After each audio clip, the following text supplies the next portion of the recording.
বছর আগে একটা জেলের মধ্যে একজন মানুষ লিখতেছে, ওনাকে যে জেলে ঢুকাইছিল তার কারণ হচ্ছে উনি এটা নিয়ে বক্তব্য দেওয়া শুরু করছিল। তখন যাদের স্বার্থে আঘাত হাঁটতেছিল ওরা বলতেছে এই লোক যদি বাইরে থাকে আর যদি এরকম করে কথা বলতে থাকে তাহলে তো মানুষজন আমাদের কায়দা কানুন ধরে ফেলবে।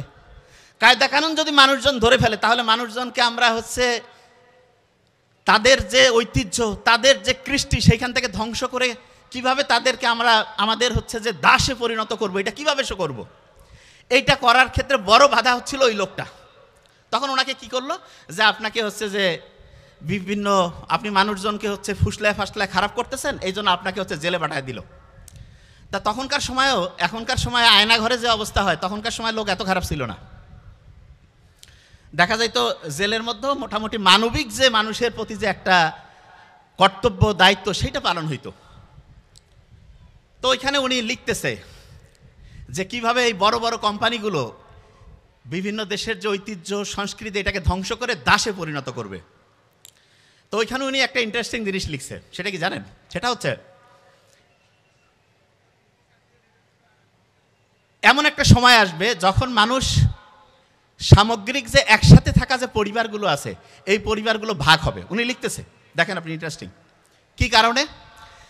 একটা ফ্যামিলি ভেঙে যদি 2টা 3টা 4টা হয়, প্রত্যেক ফ্যামিলিতে আলাদা চুলা হবে, আলাদা ফ্রিজ হবে, আলাদা রাইস কুকার কারি কুকার লাগবে, আলাদা টেলিভিশন লাগবে। তার মানে প্রত্যেকটা আলাদা আলাদা আলাদা জিনিস। তখন আলাদা যত জিনিস হবে তত জিনিস বিক্রি হবে, তত আস্তে আস্তে মানুষ কি হবে ওই জিনিসগুলো কিনতে থাকবে এবং দেখা যাবে যে কোম্পানিগুলোর বিক্রি ক্রমাগত বাড়বে।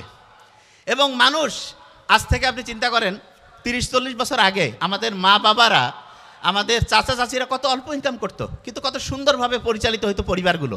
এখন যে পরিবারগুলো নষ্ট হয়েছে এইটার পিছনের ইঞ্জিনিয়ারিং আজ থেকে 100 বছর আগেই লেখা হয়েছে।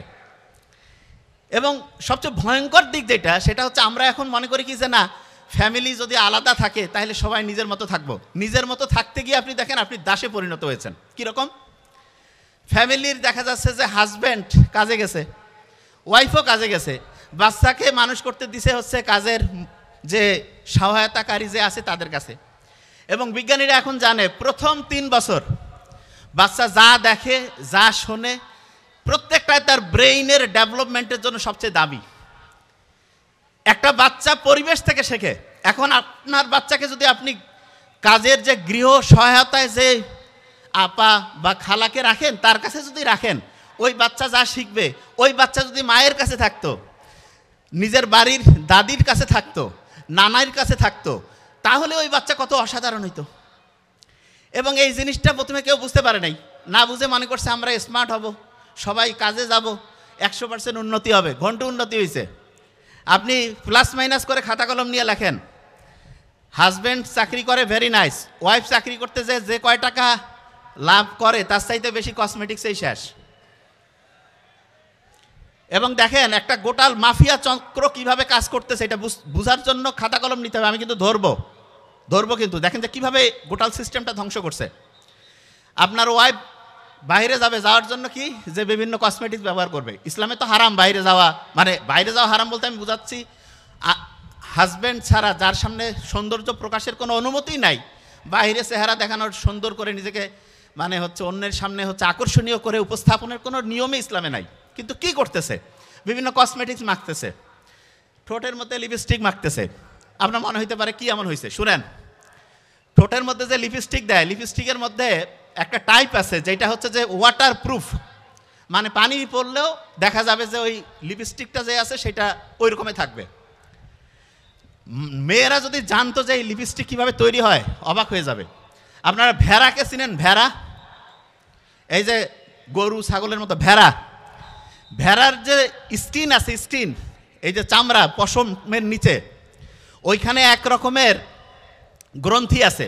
গ্রন্থি কি একটা সহজ করে বলি, ওইখানে এক রকমের ধরেন যে ওই যে ছোটোবেলায় আমরা দোয়াত কলম দিয়ে লিখতাম না, এক জায়গাতে কালি নিতাম তারপরে লিখতাম, এইরকম স্কিনের মধ্যে এক রকমের গ্ল্যান্ড আছে, গ্রন্থি আছে। সেইখান থেকে লিনোলিক বলে একটা জিনিস তৈরি হয়। লিনোলিক, খালি নামটা খেয়াল রাখেন। ওই জিনিসটা কি জানেন? ওইটা হচ্ছে অনেকটা ওয়াটার প্রুফ। তার মানে যত রকমের এই যে লিপস্টিক বানাচ্ছে এগুলোতে যে ওয়াটারপ্রুফ হচ্ছে, এটার কারণ হচ্ছে ওইখানে ওই যে ভেড়ার মধ্যে যে স্কিনের মধ্যে যে গ্রন্থি থেকে লিনোলিক পাওয়া যায় ওই জিনিসটা ওইখানে আছে। তো অনেকের মাথায় প্রশ্ন আসে যে তাতে কি সমস্যা? সমস্যা আছে। এই যে ঠোঁটের মধ্যে যে লিপস্টিক দিল সেইটার মধ্যে যে উপাদান এবং তার চেয়ে ভয়ঙ্কর বিভিন্ন যে কসমেটিক্স, এই যে শরীরের রং ফর্সাকারী হ্যান ত্যান, এগুলোর মধ্যে প্যারাবেন বলে একটা উপাদান থাকে, প্যারাবেন।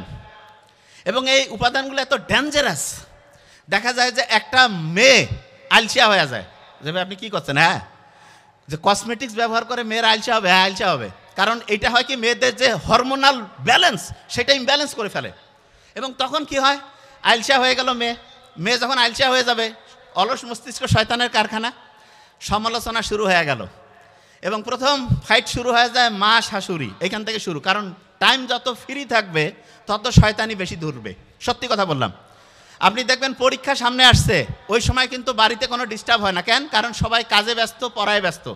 যখনই কাজ নাই, পড়াশোনা নাই, কোনো নির্দিষ্ট লক্ষ্য নাই, দেখবেন এই লোকগুলো সবচাইতে বেশি গাঞ্জাম তৈরি করে। এই যে সোসাইটি সারা দেশে যে ধান্দাবাজি চান্দাবাজি যে শুরু হয়েছে, এইটা ওই যে জেলে যে লোকটা ছিল 100 বছর আগে যে লিখতেছিল সেই বইয়ের মধ্যে আছে। যে আপনি কি বলতেছেন? হ্যাঁ, দেখেন আপনি এই গোটাল জিনিসটা যখন মিলাবেন অবাক হয়ে যাবেন। আমি তো মাথায় মাথায় মিলাই ফেলছি, আপনারাও মিলাবেন। দেখেন ওই যে নারী যিনি হচ্ছে কসমেটিক্স ব্যবহার করলো, কি করলো, হরমোনাল ইমব্যালেন্স হয়ে গেল, কাজে কর্মে মন বসে না, বাসায় অলস বসে থাকে, শয়তানি বদমাশি শুরু হয়ে গেল। তারপরে দেখেন কি হয়, বসে থাকলে কিছু না কিছু তো করাই লাগে। এই যে সবাই মোবাইলের মধ্যে যে নেশায় পড়ছে, এই নেশার পিছনে দায়ী হচ্ছে ইঁদুরের সাথে তৈরি হওয়া একটা গবেষণা।